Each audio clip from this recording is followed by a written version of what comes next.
Guys, ito na yung ating laing. Nagluto tayo kahapon guys, kulang.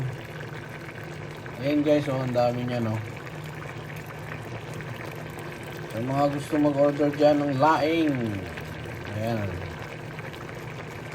Ayan yung laing natin.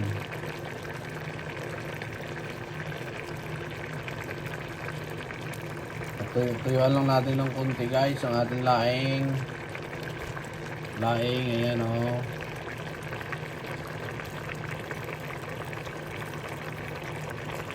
Sarap yan guys.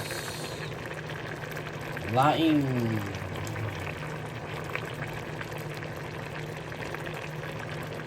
Yan o, laki niyan guys o. Ganyan kalaki ang ating laing.